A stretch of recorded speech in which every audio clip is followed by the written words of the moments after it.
Ito po ang News TV Live. Nakatakding anunsyo ng Liberal Party ang kanilang pambato sa pagka-vice presidente sa 2016 elections. Panoorin po natin ito.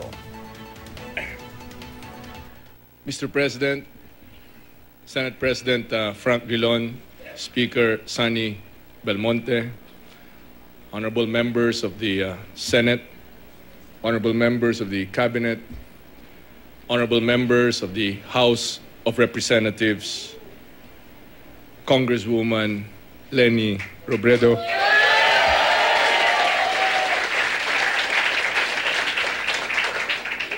local government officials present, leaders from our political coalitions.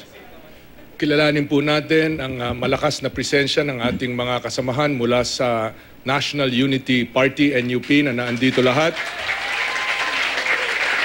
Mula sa NPC, na kasama rin po natin. Mula sa Akbayan. Mula sa iba't ibang mga sectoral organizations na kasama natin sa Daang Matuwid. Fellow workers in government. Corina.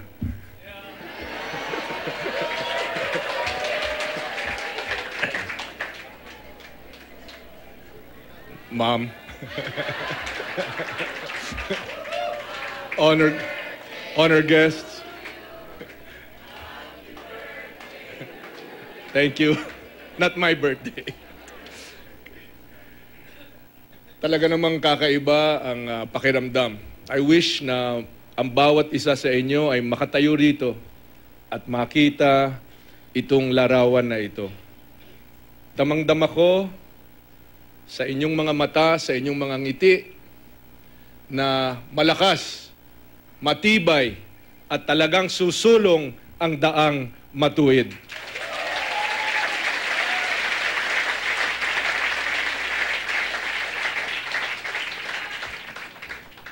Ang Daang Matuwid, itong mga ipinaglalaban natin, ay sumasalamin sa mga ideal ng buong bansa. Hindi lang ito tungkol sa LP. Sa bawat sulok ng Pilipinas, sa maraming kabanata ng ating kasaysayan, nakita natin ang kakayahan manindigan ng Pilipino. Napakarami nating nakitang handang tumayo, handang mag-step up, handang magsakripisyo.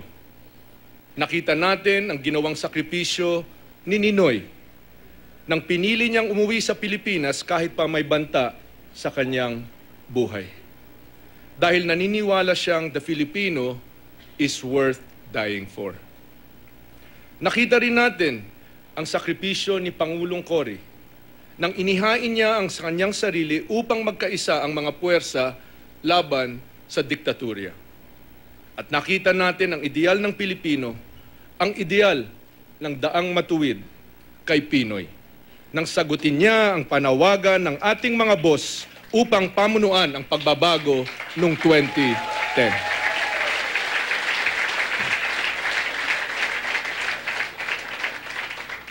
Ngayon, saksi tayo sa isa pang sakripisyo. Sakripisyo ng isang ordinaryong tao, isang ina, isang single mother na tinatawag at pinipiling tumugon sa tawag ng Daang Matuwid.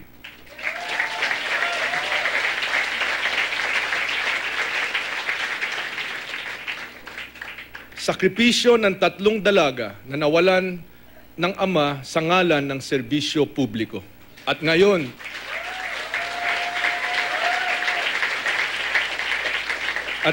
ay tinatawag ding ialay ang kanilang pamilya sa mas mataas na adhikain.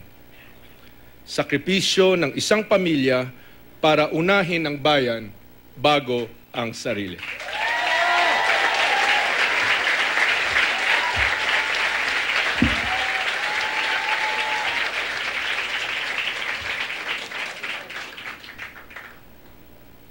Hindi ako tumitingin sa iyo, Leni, kasi maluluha ako eh. Kaya dito lang ako nakatingin. Mga kasama, mga kahanay sa Daang Matuwid, mga boss, buong karangalan kong ipinakikilala sa inyo ang pambato ng Daang Matuwid sa pagka-Vice Presidente, Leni Robredo.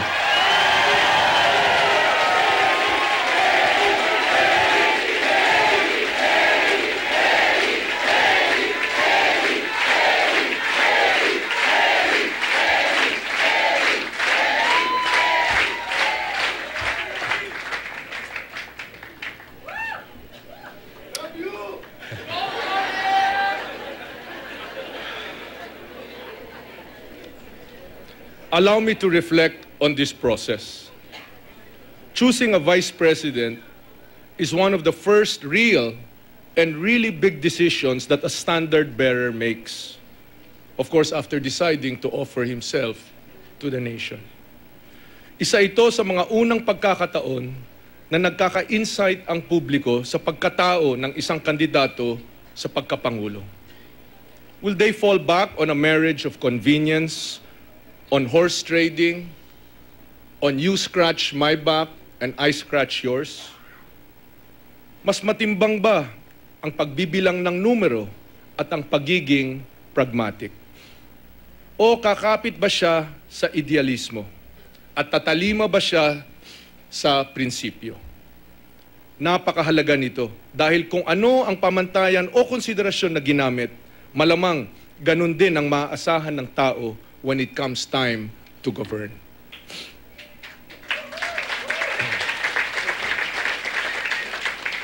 Our message has always been about continuity. Malinaw sa akin, kapag sinabing continuity, hindi lang ito ibig sabihin continuity ng programa. Ang hanap natin talaga, continuity sa prinsipyo, sa integridad, sa malasakit at katapatan, sa pag-una ng bayan bago ang sarili. Si Leni Robredo, tiyak natin, swak na swak sa mga batayang prinsipyo at sagad to the bones ang paniniwala sa Daang Matuwid.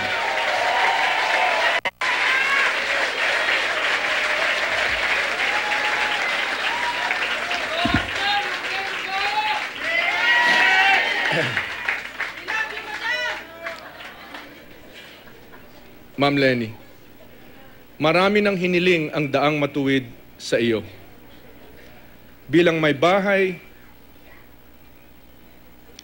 hiningi nito ang panahon ni Sec. Jesse. Nang pumanaw siya, hiniling ng Daang Matuwid na maging tulay ka sa pagkakaisa ng iyong distrito. Alam naming hindi mo inambisyon ito at lalong hindi mo inambisyon na maging vice presidente ng bansa. Pero kailangan ka ng Daang Matuwid.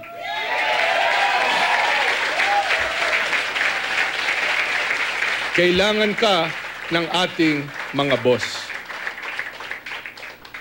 Kailangan ka naming lahat para pag-isahin ang puwersa ng reforma at para siguruhin ang mga nasimulan natin ay magpapatuloy. Hindi magiging madali ang labang ito. Pero kami lahat, ako, sila lahat na naandito, ay nasa likod mo.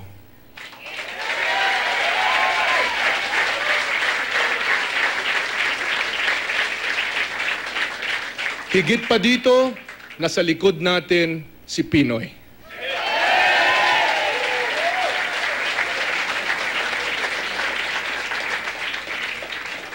At higit sa lahat, nasa likod natin ang ating mga boss.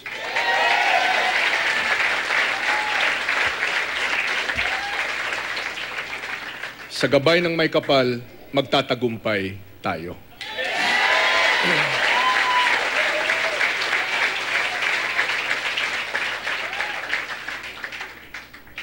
Kina Aika, Tricia at Jillian, napakalaking sakripisyo na ang nabigay ninyo sa ating bansa.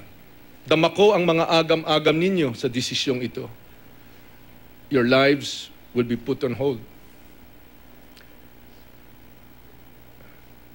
I hope you are comforted by the thought that if we could ask your dad, if we had a lifeline to him, given the way he lived, we know that his reply would be, kung ano ang makakabuti sa bansa, sige lang.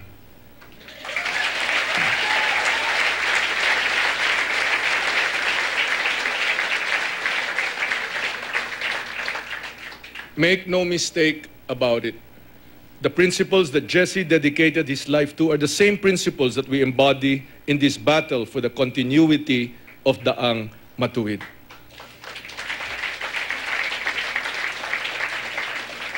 Bilang mayor, pinasimulan ni Jesse sa Naga ang pagbuo ng consensus mula sa ibaba tungo sa mas makabuluhang pagdisenyo ng mga proyekto ng gobyerno. Pinagtitibay natin ito gamit ang mekanismo ng bottom-up budgeting.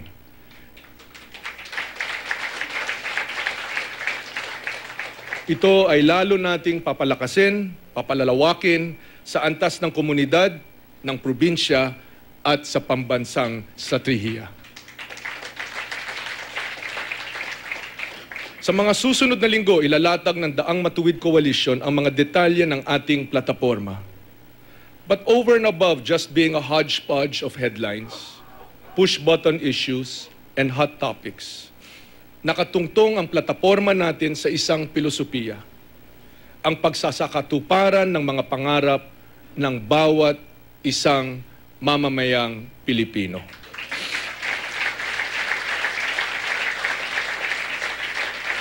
Ang pagkilala sa tiwalang kaloob nila at ang pagpapahalaga nito sa pamamagitan ng tapat na panunungkulan. This is what the Daang Matuwid has put into practice this past 5 years. Achieving our dreams through good governance, inclusive growth through the empowerment of families and communities. And this all made possible by responsive, participatory institutions. Malinaw ang ibig sabihin ng pagpapatuloy ng Daang Matuwid. Mas malawak, mas malalim, mas fast forward sa next higher level ng progreso. May mga lugar kung saan ilang henerasyon nang nakangarap sila na tumapak sa semento. Ngayon, naisa sa konkreto na ang kanilang mga pangarap. May mga komunidad na maraming dekadang nangailangan ng malinis na tubig, kuryente, ng kapayapaan at seguridad. Nakamtan na nila ito sa ilalim ng Daang Matuwid. May mga pamilya, 4.2 milyon na pamilya, na nangarap na makaahon sa kahirapan pero ni hindi man lang mapag-aral ang kanilang mga anak. Sa tulong ng Pantawid Pamilya, ngayon may konkreto silang paraan makaahon dahil mapapag-graduate na nila ang kanilang mga anak.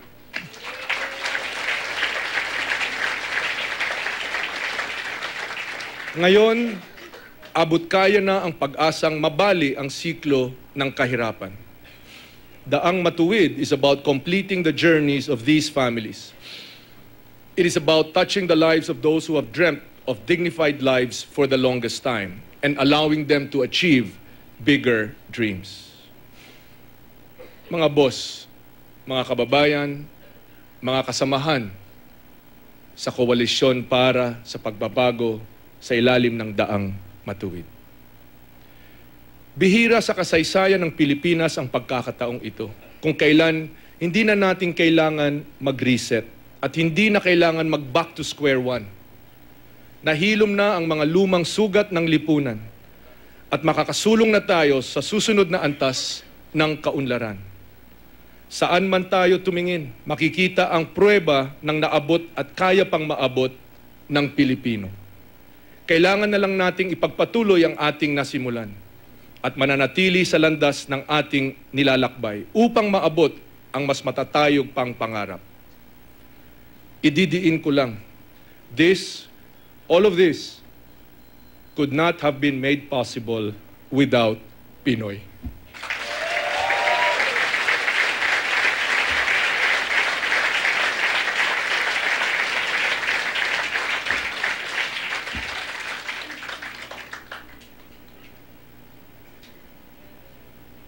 Pinoy told us, pwede na muling mangarap. Sabi niya, tayo, ang taong bayan, ang kanyang lakas. Ang totoo, si Pinoy ang naging gabay at inspirasyon ng taong bayan upang makamit ang ating mga pangarap.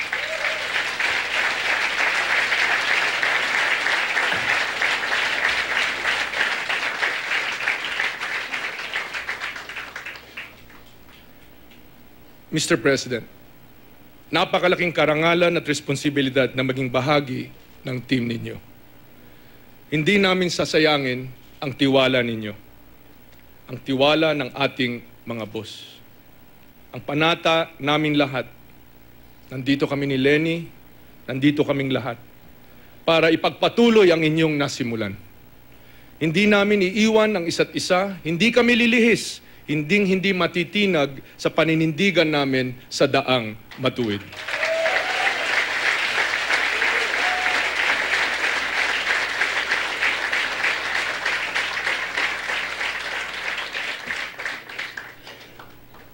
Mga kababayan, muli, ipinakikilala ko sa inyo para magbigay ng kanyang mensahe ang ating pambato, ang pambato ng daang matuwid, Lenny Robredo.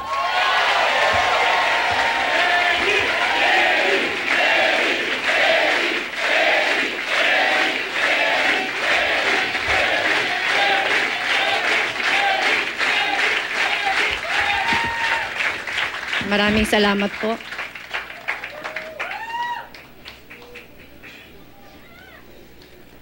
Maupo po tayong lahat. Maraming salamat. Ang atin pong kagalang-galang na Pangulo, Pangulong Benigno Aquino III, Secretary Mar Rojas, Senate President Franklin Drilon, pati po yung buong Senado na andito ngayon, Speaker Sonny Belmonte, pati po yung mga kapatid ko sa House of Representatives.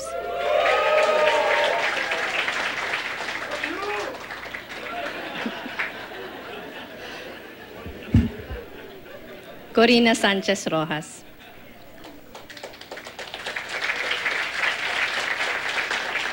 Yung ating pong Pangulo sa Liberal Party, Secretary June Abaya. Saka po yung ibang miyembro ng gabinete na andito ngayong umaga. Yung lahat pong local government officials na andito din ngayon. Yung ating pong mga kasamahan at mga leaders ng ibang political coalitions, gaya po ng NUP at NPC, na andito din ngayong umaga. Maraming salamat po sa inyo. Pati po yung Nationalista Party. Yung mga dati ko pong kasamahan sa civil society.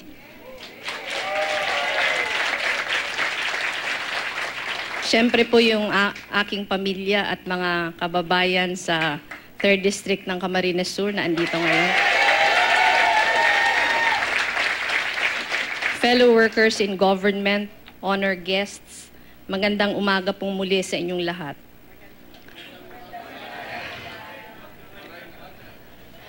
Dumating na po ang araw na sinusubukan naming mag-iina na harapin ng buong tapang. Hindi po madali yung paglalakbay namin patungo sa araw na ito. Ang mga nakaraang linggo po, ang pinakamahirap na dinaanan naming pamilya mula noong pumanaw si Jessie. Sa tagal nga po ng prosesong pinagdaanan upang makapagdesisyon, ang kantsaw na po sa akin ng iba sa inyo, nagpapabebe na lamang ako. Noong una pong lumitaw ang pangalan ko na isa sa naiisip na pwedeng maging kasama ni Secretary Mar sa laban na ito, aaminin ko po na ang una kong tanong sa sarili ko, bakit ako? Sa dinami-dami ng pwedeng pagpilian, bakit ako pa? 25 taon po kaming mag-asawa ni Jessie. At sa matagal naming pagsasama, siya lamang po ang nasa harap. Habang ako ay nasa likod niya, nasasandalan niya, kontento at lubos na sumusuporta. Sa amin pong mga agam-agam, tinatanong po namin ang aking mga anak, kung ano kaya ang gagawin ni Jessie kung siya ang nalalagay sa ganitong pagsubok. Alam po namin agad ang kasagutan. Kahit gaano kahirap, hindi niya tatalikuran ang kahit sino mang humihingi ng tulong.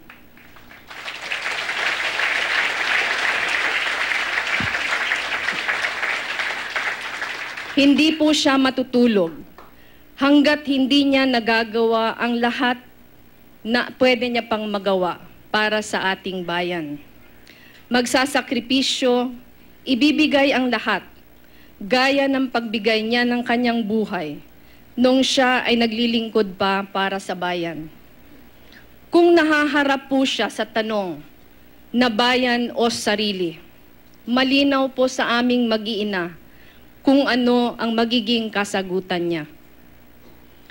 Kagaya po ng tanong ni Pangulong Aquino sa sarili niya, nung siya ay nasa kanyang sariling sangangdaan.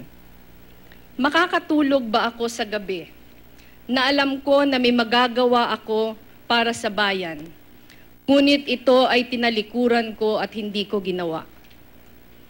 Ang pangarap ko lamang po noon ay makapag-abogado kagaya ng tatay ko. Kahit maaga po ako nag-asawa, siniguro po ni Jessie na matutupad ko ang aking pangarap.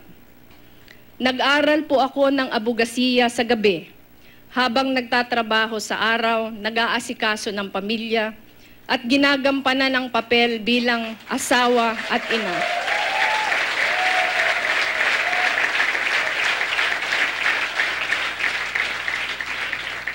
Kahit po pinakahuli sa aking prioridad ang pag-aabogado, dahil sa maraming obligasyon na aking ginagampanan, nakamit ko pa din po ang aking pangarap pagkatapos ng mahabang panahon ng paglalakbay. Noon pong nakamit ko na ang matagal kong minimithi, ipinangako ko po sa aking sarili na gagamitin ko sa tama ang ipinagkaloob sa akin.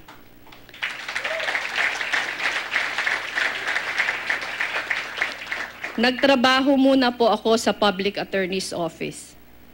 Doon po ay dumipensa ako ng ating mga kababayan na nasasakdal, ngunit walang perang pambayad sa abogado.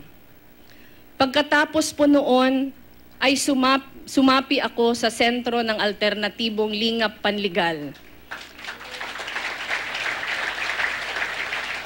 Isang NGO na mga abogado na tumutulong sa mga mahihirap at mga basehang sektor. Mahabang panahon po yung ginugol ko sa pakikisalamuha sa mga magsasaka, mga mangingisda, mga manggagawa, mga maralitang panglungsod, mga kababaihan, mga kabataan, at mga katutubo. Kahit po alam ko na ang ganong klaseng pag-aabogado ay hindi magdudulot na material na kaginhawahan sa aming pamilya. Marami po akong mahahalagang aral na napulot sa mahabang panahon ng paninilbihan ko sa mga mahihirap. Namulat po ako sa katotohanan na ang karaniwang Pilipino ang tunay na lakas at pag-asa natin bilang bansa.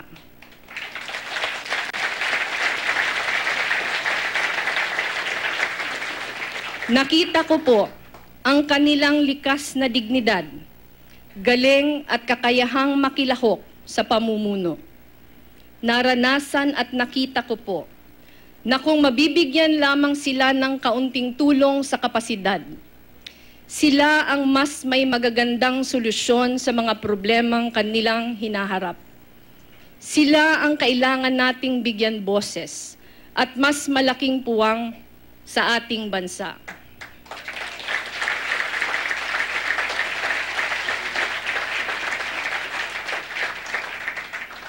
Eksaktong 3 taon po ngayong araw, noong October 5, 2012. Inihain ko po ang aking kandidatura bilang kinatawan ng pangatlong distrito ng Camarines Sur.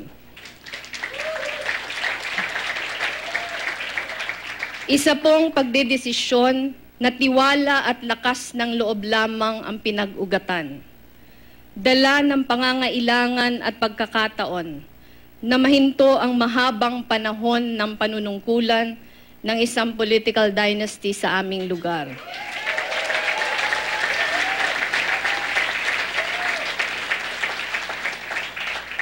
Gaya po ngayon, marami po sa nagmamahal sa akin ang nangamba noon sa aking desisyon dahil po sa kawalan ko ng preparasyon. Marami pong nagmamahal sa asawa ko ang sumubok na pigilan ako sa pagkatakot na baka mayurakan lamang ang magandang pangalan na kanyang iniwan sa pagpasok ko sa maruming mundo ng politika. Ngunit noong panahon pong iyon, buo yung aking kalooban. Iyon ang laban na hindi dapat talikuran, hindi dahil sa kagustuhang magkaroon ng kapangyarihan, kundi dahil sa pagkakataong manilbihan ng mahusay para sa ating bayan.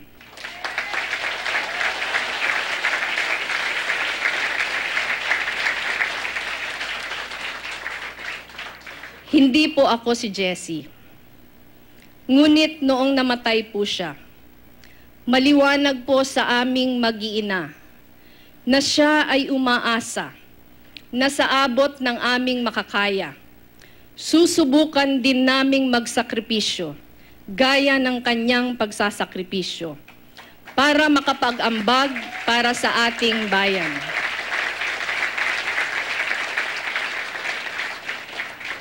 Yung nakalipas po na mahigit na 2 taon, yun yung saksi ko na akin namang nasuklian ang anumang kakulangan ko sa paghahanda ng isang matapat na panunungkulan. Sa aking paninilbihan bilang kinatawan, ipinaglaban ko po ang karapatan ng mga nakatsinelas, yung mga nasa ibaba,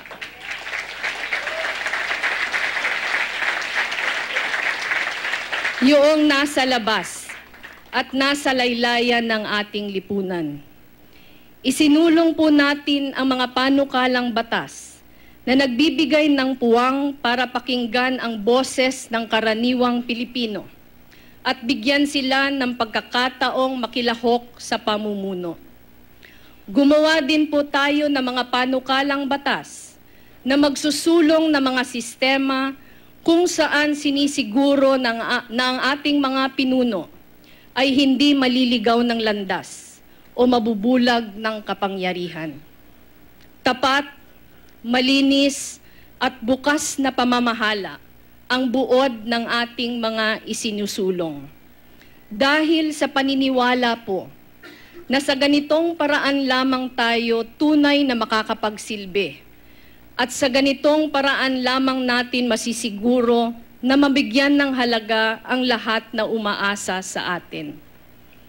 Patuloy po naming binibigyan ng lunas ang mga kakulangan ng mga silid-aralan, maayos ang aming paghahanda sa mga sakuna, at mabago ang aming kahinaan sa pangangalaga ng kalusugan ng aming mga taga-distrito.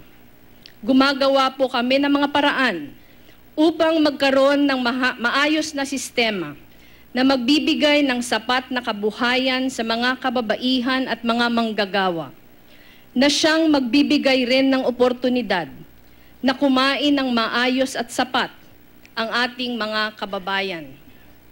Linggo-linggo po, bumababa ako sa aking distrito at umiikot. Sinisiguro na nabibisita ang mga pinakamalalayong mga barangay na matagal nang hindi nabibigyan ng pansin. Ito po ay sa paniniwalang magkakaroon lamang ng puso at mabibigyan lamang ng lalim ang aking paninilbihan kung personal kong nararamdaman ang kahirapan na pinagdaraanan ng aking mga kababayan.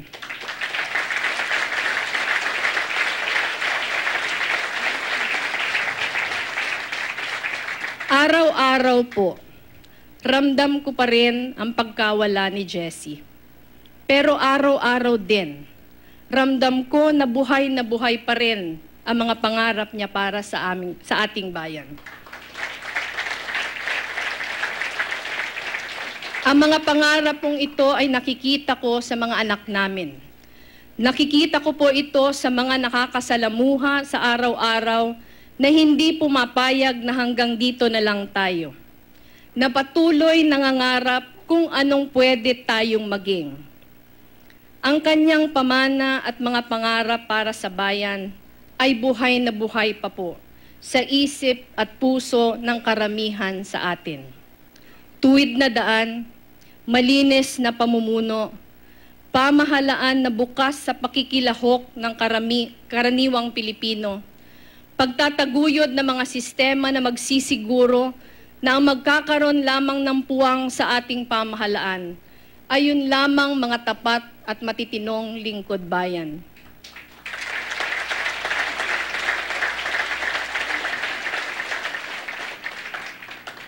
Noong buhay pa po si Jessie, matagal na panahon niyang katuwang si Secretary Mar Rojas sa maraming pagsubok na hinarap sa pagsulong ng daang matuwid. Magkasabay po silang nangarap ng maganda para sa ating bayan.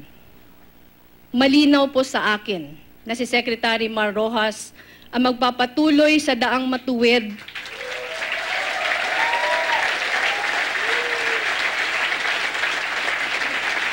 na sinimulan po ng administrasyon ng ating mahal na Pangulo. Ang daang matuwid po ang magsisiguro na hindi makakalimutan ang mga taong madalas napapag-iwanan. Hindi po kumpleto ang trabaho ng daang matuwid hanggang may napag-iiwanan sa laylayan. Malinaw po na ang daan patungo sa kaunlaran ay ang daang nagtataguyod ng maayos na buhay para sa lahat.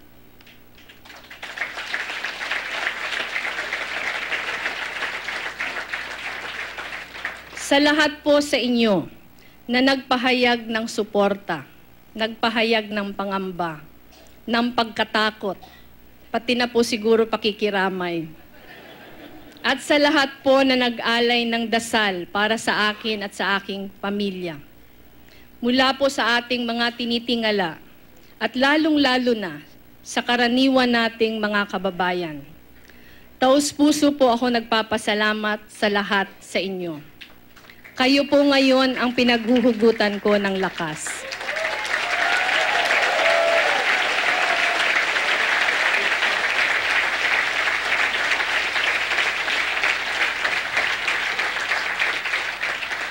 Sa akin pong pamilya, sa pangatlong distrito ng Camarines Sur, nais ko pong malaman ninyo na hindi ko naman po kayo tatalikuran at iiwan.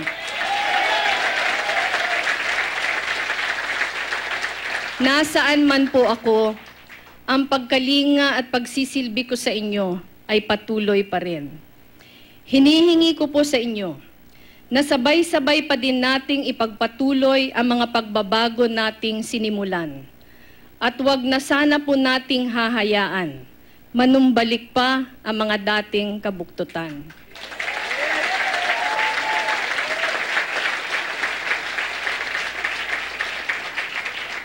Nagpapasalamat po ako sa aking pamilya, lalong-lalo na po sa aking 3 anak.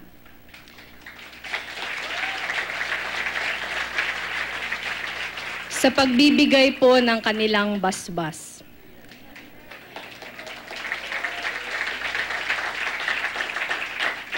Hindi po ako susulong sa laban na ito kung hindi ko sila kasama. Ang pamilya po ang buod ng pagkatao namin ni Jessie bilang mga lingkod bayan. Sa gitna po ng maraming pagsubok sa aming mga kahinaan, ang aming pamilya ang aming inspirasyon para piliin ang mas malinis na daan kahit ito pa ang mas mahirap. Noong kinuha po sa amin ng bigla si Jessie, ang tanong po namin ay, bakit kailangang mangyari ang nangyari? Noong bigla po akong kumandidato bilang kinatawan ng aking distrito, nagtanong din po kami, bakit kailangan mangyari ang nangyari? Ngayon po na nalalagay na naman kami sa isang mas mahirap na sangangdaan, pareho pa din po ang aming tanong. Bakit kailangang mangyari ang nangyayari?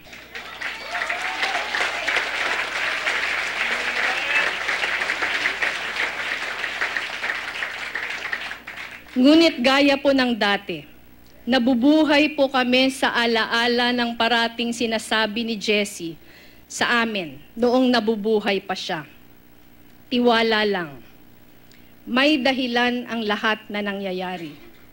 Dahil sa kahuli-hulihan ng lahat, ang mabuti ang parating mananaig.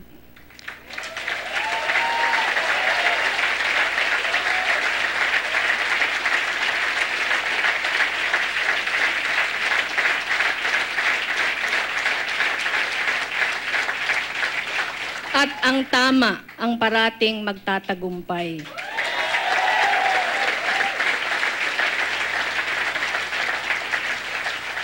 Ipinapangako ko po na hindi ko kakalimutan ang aking tungkulin bilang magulang, na maging huwaran ng pagmamahal sa kapwa at paglilingkod bayan.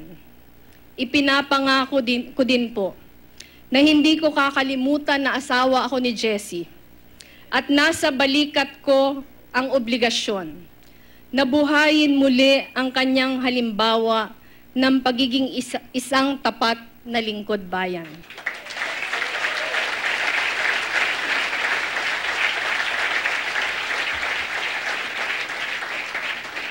Kaya matapos po ang malalim na pag-iisip, malawak na konsultasyon, at sobrang taimtim na pagdadalangin, buong puso, buong pananampalataya,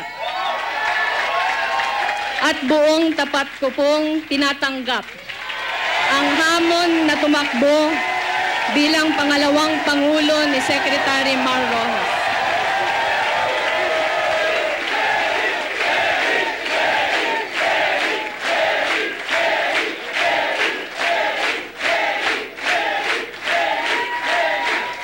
Ibinibigay ko po ang aking sarili ng buong buo sa ating mga kababayan, lalong-lalo na sa inyong mga nakatsinelas na nasa labas, nasa ibaba at nasa laylayan ng lipunan. Maraming salamat po.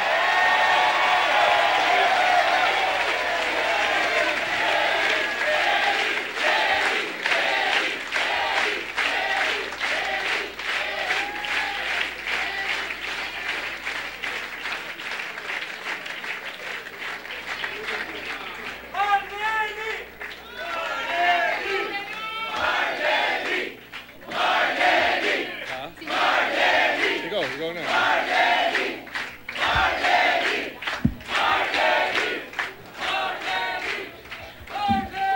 Pangulong Aquino, sa ngalan po ng buong Liberal Party, nais ko pong ihayag ang taos-puso naming pasasalamat sa inyong liderato. Kung wala po kayo, wala ang daang matuwid. Lahat po kami dito, proud na proud, nakabahagi kami ng golden age na ito, ng paglilingkod sa ating gobyerno.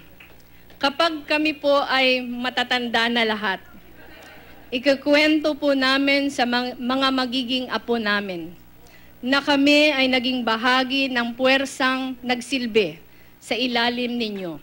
Napakalaking karangalan po ang maging kahanay ninyo.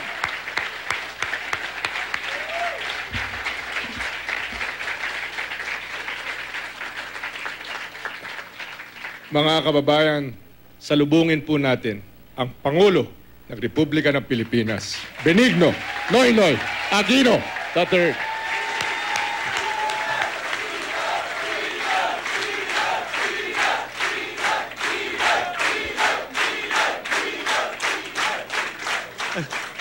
Salamat po. Maupo tayo lahat.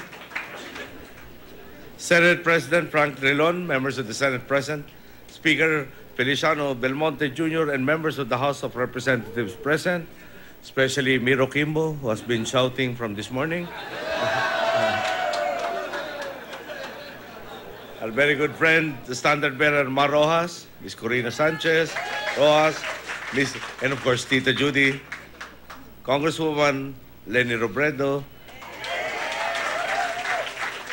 kailan mabutihing mga anak, si Aika Trisha at si Jillian, na sana pagdating ng panahon mapatawad niyo ako. Huwag naman sana doon sa huling hantong ako na papatawarin. Secretary Jun Abayam, other members of the cabinet present, especially Dinky, na naka-wheelchair ngayon. Okay. Local government officials present, leaders from our political coalitions, sectoral representatives and members of the civil society organizations, fellow workers in government, honored guests, at special mention po kay Jim, kay Leah, at saka kay Noel. Handa na ba kayo? Okay. Buti handa kayo. Kami ni Mar, hindi. Mga minamahal ko po kababayan, magandang umaga po sa inyo lahat. Nung magsimula tayo sa pagtahak sa Dagma Twin, sabi natin sa ating mga boss, pwede na muli mangarap. Inilatag natin, hindi lang ang ating mga mithiin, kundi pati na ang mga konkretong hakbang na isasagawa natin upang makamit ang mga ito.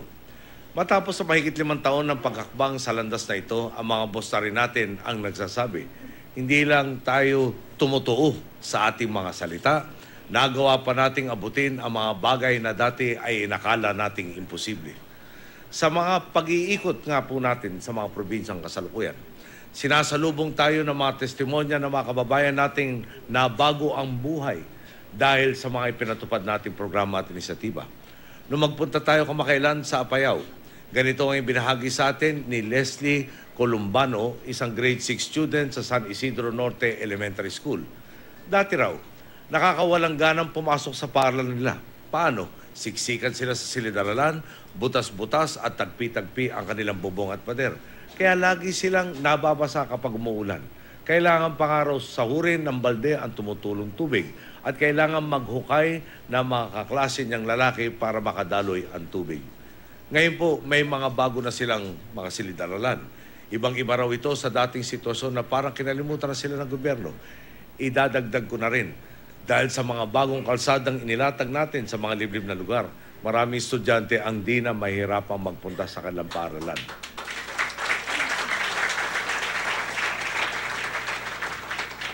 Pagdating nila sa eskwela, bago ang kanilang mga upuan at textbook at hindi kailangan magtiis ng gutom dahil nabigyan natin sila ng ayuda sa ating Pantawid Pamilyang Pilipino program.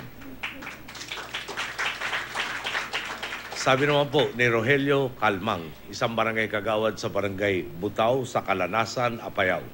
Noon daw, dahil walang maayos na daanan kapag may nagkakasakit sa kanilang lugar, binubuhat lang nila ang pasyente papuntang ospital. 2 araw daw ang inaabot ng kanilang paglalakad. Kaya madalas, namamatay na sa gubat ang pasyente. Ngayon may kalsada na sila. Mas madali na ang kanilang biyahe, kaya mas malaki ang tsansang mailigtas ang buhay ng kanilang kababayan. Sabi nga ho ni Governor Bulot, noong araw daw po, pagandahan ng ambulansya. At ako'y napatingin sa kanya, bakit kailangan magpagandahan ng ambulansya? Dahil noong araw raw po, yung ambulansya magdadala sa kabilang mga probinsya ang kanilang pag-asa na may magamot. Ngayon raw po, ang probinsya na nila at yung ospital nila ang ginagawang referral ng mga karating na probinsya. Ang paliwanag nga sa atin ni Secretary Babe Singson ng DPWH, nasagad na natin ang physical limitation sa pagpapagawa ng mga panibagong proyekto sa Apayao. Sa dami ng ipinapagawa natin, kinakapos na raw tayo sa mga magagaling na kontratista. Pati na mga karpintero, tubero, elektrisan, kinukulang na rin raw po sa iba't ibang mga proyekto. Ang mga nabuksan daan, kailangan munang hintayin magkumpak bago patungan ng konkreto o asfalto. Ang sabi ko na lang po sa kanya, siguro mas okay na yung problema yan, na wala na tayong maidadagdag sa kasalukuyan kaysa wala tayong nagawa o ginagawa. Ang kwento ng transformasyon po sa Apayao ay kwento rin ng bawat lungsod, munisipalidad at probinsya sa Pilipinas. Kayong mga naririto, alam nyo ang mga kalsada, ospital, tulay, paaralan at iba pang strukturang produkto ng Dagma Twin sa inyong lugar. Alam ninyo ang matinding political will na ipinamalas natin upang maipasa ang mga batas na tulad ng responsible parenthood, syntax at K-12. Alam nyo kung paano natin napalawak ang sakop ng PhilHealth at Pantawid Pamilya, kung paano natin napanagot at pinapanagot ang mga tiwali, kung paano natin pinakikinggan ang boses ng ating mga kababayan sa pagpupondo ng mga proyekto at programang kailangan nila. Kung paano natin sinara ang mga backlog sa classroom, textbook at school seats. Kung paano tayo bumangon mula pagiging sick man of Asia patungang Asia's brightest spot.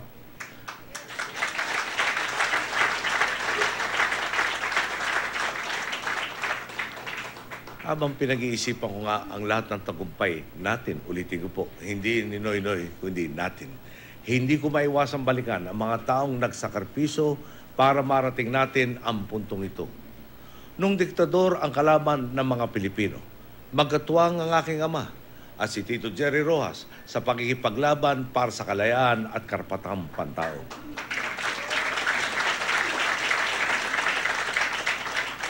Ang aking ina na simpleng may bahay lamang ay tumugon sa panawagan ng mamayan na ibalik ang demokrasya. Nariyan din siyempre si Jesse Robredo na buo ang loob na hinarap ang mga paninira at makakapangyarihang interes upang maisulong ang kapakanan ng kanyang mga kababayan.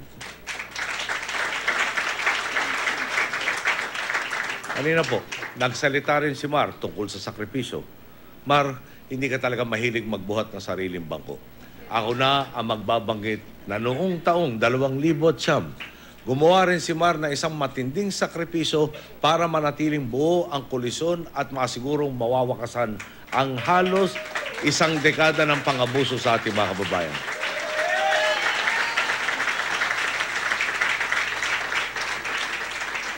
Noong panahon yun, matagal siya nag-isip at nagtrabaho para maging Pangulo.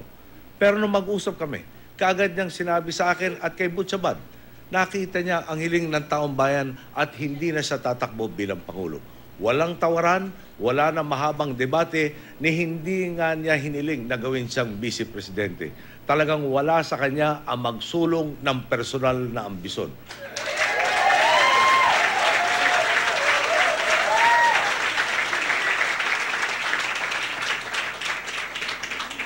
Kung saan ang makakabuti sa ating mga kababayan, doon si Mar Rojas.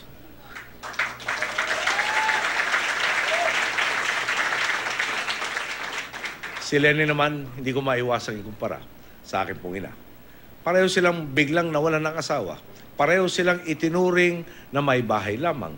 Tapos tinawag para mamuno. At gaya rin ng aking ina, walang ambisyon si Lenny na tumakbo.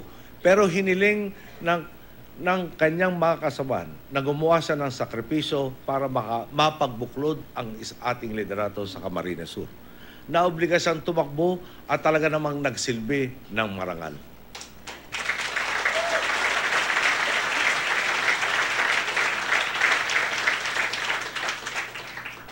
Nasabi ko na po minsan at aminin ko ulit ngayon. Isa sa mga naging pinakamabigat na tungkulin ko bilang Pangulo, ang pagharap kay Lenny at sa kanyang mga anak noong hinahanap natin si Jesse. Lampas 24 na oras na ang nakalipas.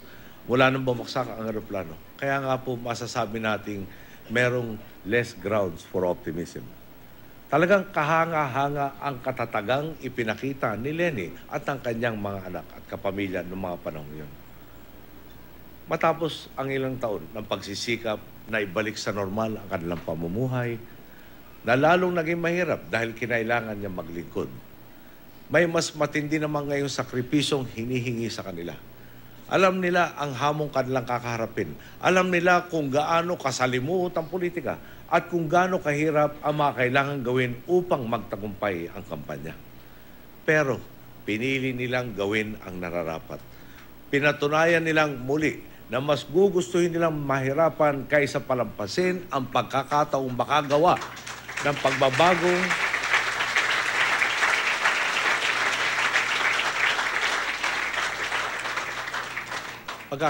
makagawa ng pagbabagong makakaapekto sa buhay ng maraming Pilipino. Salamat sa iyo, Lenny, at sa iyong mga anak.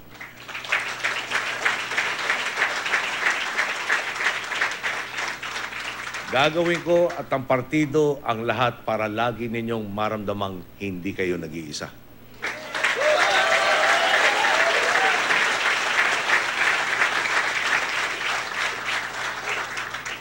Bayan bago ang sarili. Yan ang tatak ng Liberal Party. Lahat tayong naririto ngayon nakatapak sa landas na inilatag ng mga nauna sa atin upang mabigyan tayo ng mas magandang simula kaysa sa kanilang dinatnan. Hindi naman siguro kalabisang sabing hindi natin binigo ang mga taong nagsakripisyo para sa atin. Ginawa at ginagawa rin natin ang nararapat na sakripisyo para masigurong mas maganda rin ang pagsisimulan ng mga susunod sa atin. Di ba nung nagsimula tayo, nasa 6.5% na lang ang budget na natira sa akin.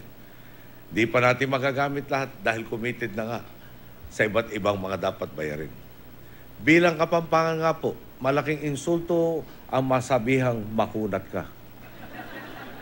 Pero lahat ng paraan para makatipid talagang sinagad natin. Kaya nga kahit sa pagbabiyahe natin palabas ng bansa, talaga po nagtipid tayo at nagtitipid tayo. Nung state visit po sa Indonesia, halimbawa, isa po sa una natin biyahe, sumakay tayo ng commercial flight na lumalarga lang ng 10 oras ng gabi. Yung regional flights po kasi tinatapos muna yung domestic flights. Kaya ang lipad namin noon, 11:45. Hindi ako nagkakamali. Mas mura kasi ito kaysa mag-Arkila. Ang nangyari nga po, para tayong kadete ng PMA sa pagkaupo dahil sa nipis ng espasyo ng silya. Tuwid na tuwid po ang ating balikat sa biyaheng yan. Nung hinahanap ko po yung pang-adjust ng upuan, wala akong makita. Sinabi po ng aking katabi na si Cesar Purisima, Sir, pinagbigyan tayo. Sinagad na po yung pag-aangulo ng silya nyo. Ako, sagad na pala ito. Talo pa natin yung nasa PMA. Pero sabi na lang po natin, ano ba naman yun kumpara sa pagdurusa ng mga kababayan natin kung hindi tayo makapagdadala ng mga bagong oportunidad? Sa aking kabinete, di ba tila ang tanong palagi ay anong pang sakripisyo ang pwedeng gawin? Ilang beses na ba tayong umasa na lang sa pangunawa ng mga kaibigan at kapamilyang hindi natin nasipot dahil may pangangailangang dapat tugunan? Walang diskusyon kung ano ang mas importante. Kapakanan ng taong bayan ang dapat mauna. Nasanay na rin tayo sa negatibong komentarista sa almusal, pang-aalipusta sa tanghalian, insulto sa hapunan, may intriga pang midnight snack.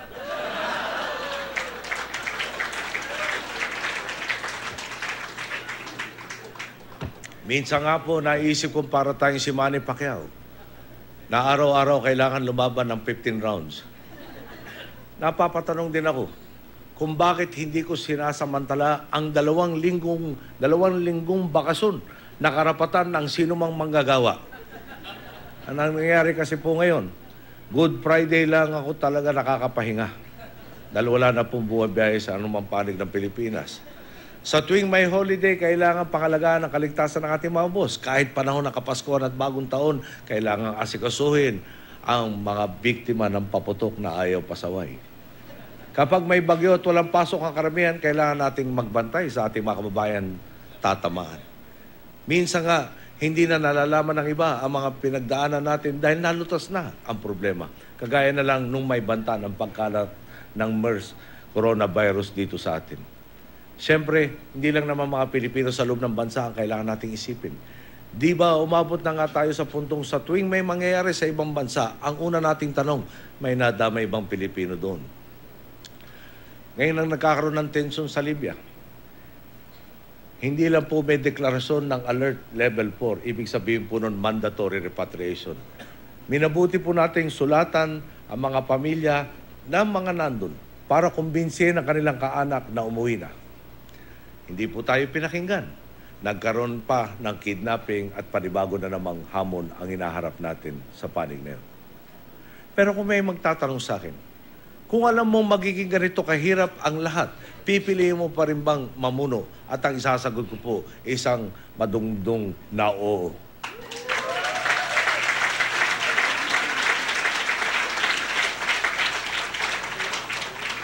Alam ko pong sasamahan niyo ako rito. Gaano man katindi ang pagsubok, gaano man kaanghang ang pagbatikos, gaano man karaming araw nating kailangan magpuyat. Dahil alam natin ang kaya nating gawin kapag nagtutulong-tulong tayo. Alam natin ang dami ng matutulungan kapag nasa matuwid tayo. Bibigyan ko lang ng diin. Lahat ng nagawa natin, pwede namang magawa ng dati. Kung hindi lang nakalimot ang mga pinuno kumpara kanino sila naglilingkod.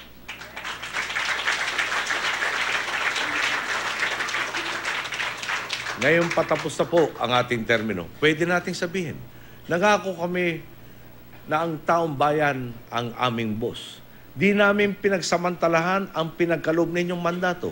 Sinagad namin ang bawat pagkakataong magkaloob ng serbisyo at benepisyo.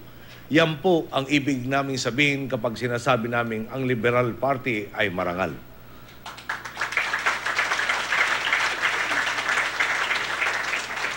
Sa punto pong ito, naalala ko ang kwento ni Juan Tamad. Naghihintay sa isang papag habang naghihintay niyang mahulog ang bayabas mula sa puno na nakabukas ang bibig. Di ba pag nangyari yun, nababaksak na lang yung bayabas sa kanyang bibig? Malamang sobrang hinog na yun o kaya naman ay bulok na. Kung gayon, hindi lang ito kwento tungkol sa katamaran, tungkol din ito sa kahangalan. Malinaw ang aral. Kung may isang bagay na mahalaga sa atin, dapat itong paghirapan. Ang pagpapatuloy ng ating nasimulan ay hindi mangyayari kung wala tayong gagawin. Ngayong malapit na naman pumili ng susunod na mga pinuno ang ating mga boss. Ang hamon sa atin ay siguruhing magtutuloy at higit pang lalawak ang mga nasimulan natin. May nagmumungkahi nga po nung araw na para hindi maputol ang transformasyon, dapat ako raw huli. Sinagot ko na po kung bakit hindi pwede yan. Idadagdag ko na rin. Hindi pwedeng sa isang tao, isang grupo lang nakasalalay ang kinabukasan. May hangganan tayong lahat. Binigyan tayo ng panahon dito sa mundo. Kaya kailangan ihanda natin ang susunod sa atin. Dahil kung walang magpapatuloy sa ating nasimulan, baka bumalik tayo sa ating malagim na nakalipas. Ngayong meron tayong Mar, may Leni pa.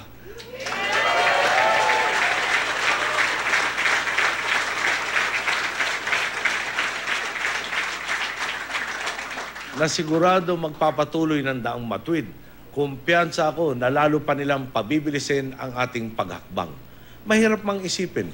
Nasisiguro kong sa tibay ng paniniwala ko sa dalawang ito at sa koalisyon natin, di hamak na magiging mas masigasig pa ako sa kampanyang ito kaysa sarili kong kampanya ng 2020. Bahala na po si Governor Marañon sa akin pag puro memorize na lang ang kinakain ko. Huwag natin kalimutan, nasa game plan ng mga kalaban ng daang matuwid na paliitin ang mga tagumpay natin. Ang iba naman, gagawa ng mga pahayag upang angkinin ang ating mga pinaghihirapan. Pati yung mga buwabati ko sa traffic, pag in-inaugurate na po nila yung Skyway Stage 3 at iba pa mga proyektong pinagagawa natin, mantakin po nyo. Kung sila ang makatsamba at in-inaugurate nila doon, siguro nakahanda na ngayon pa lang yung kanilang marker na nagsasabing sila nagpatayo nun. At sila ang susi sa paglutas ng trapiko. At sila rin ang pinakamakapal na mukha.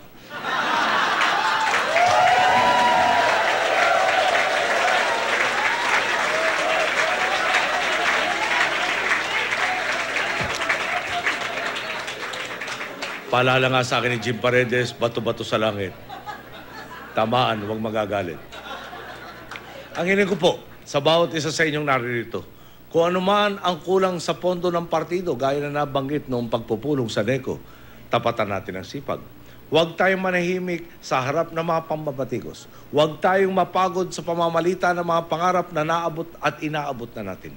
Nakataya sa eleksyong ito ang mga naging sakripisyo ng mga nauna sa atin. Nakataya dito ang kinabukasan ng 100 milyong Pilipino. Hindi naman mahirap ang kailangan natin gawin. Kung pagbabatayan nga ang nagdaang mga survey, naramdaman at nararamdaman at nakikita ng ating mga kababayan kung gaano kalayo na ang narating natin sa daang matuwid.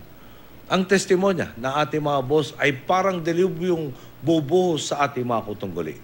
Habang papalapit nga ang eleksyon, nagiging malinaw na rin sa ating mga kababayan kung sino ang talagang may kakayahan at integridad na magpatuloy at magpalawak ng ating mga nasimulan.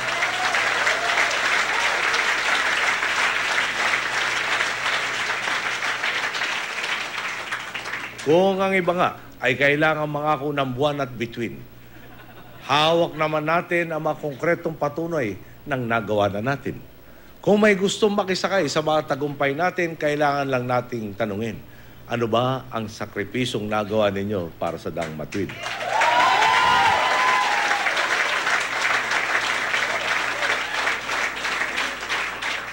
Kung iba ang kanilang sinasabi sa kanilang mga nagawa, makikita ng ating mga boss kung ano ang tunay nilang kulay.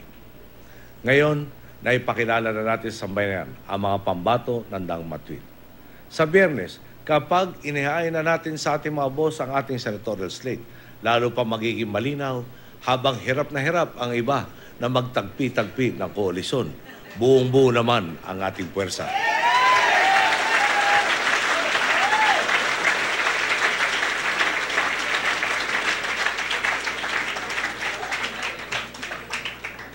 Nakikita ko na nga ang magiging eksena sa gagawin nating turnover matapos ang matagumpay nating kampanya. Napakalaki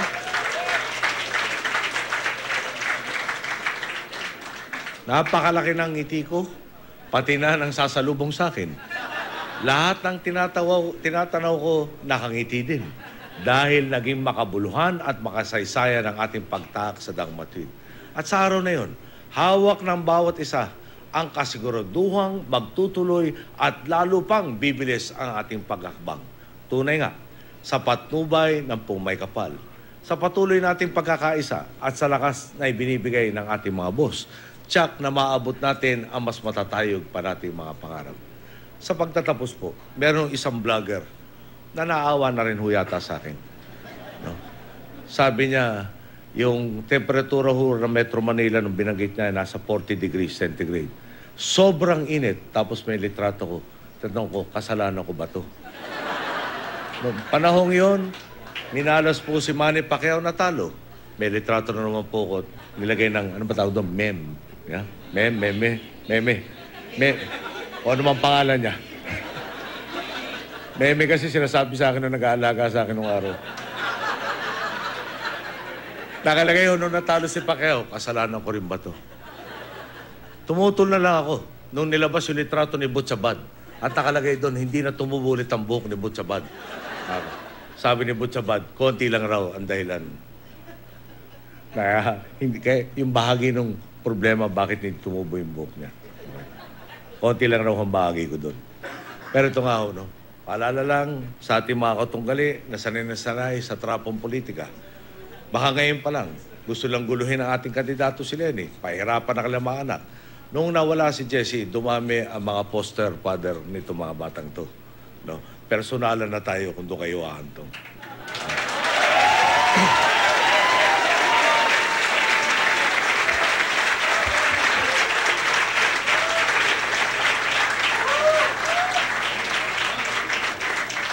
Handa na ho yata Handa na ba kayong tatlo? Okay. Bahala na kayo. Sa mga kasama, no? Talagang ganadong-ganado tayo sa darating na eleksyon. Sabi ko nga sa mga kandidato, habang wala pang campaign period, kumain na kayo. Pagdating po ng campaign period, babahagihan ko kayo ng memorize. Ala-ala lang po yung kainan. Pero pag nakita naman natin ang sambayanan nandun sa likod natin, siguro makakasigurado naman tayo. Maski anong paghamon na kailangan nating harapin, lalaktawan natin. Magandang araw po. Maraming salamat po.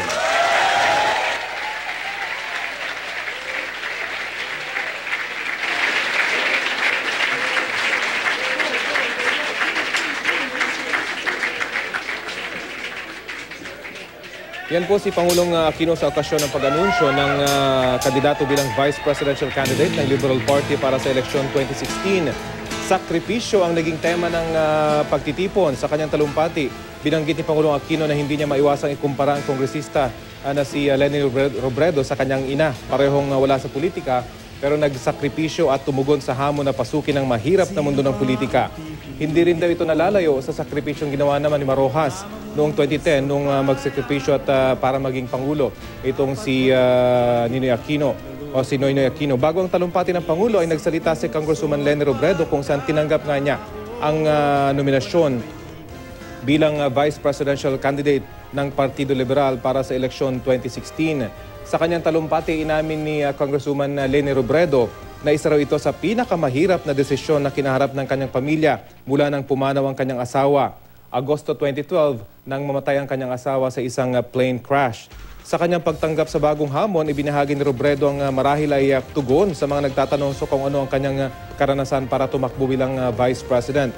Pangunahin dito ang karanasan daw niya bilang abogado para sa mga mahihirap. Dito rin niya nakita ang hirap at pinagdadaanan ng mga ordinaryong mamamayan. Nagpasalamat din si Robredo sa kanyang pamilya, partikular na sa kanyang 3 anak na anya'y nagbigay ng kanilang basbas sa kanyang pagtakbo bilang Vice President ng bansa.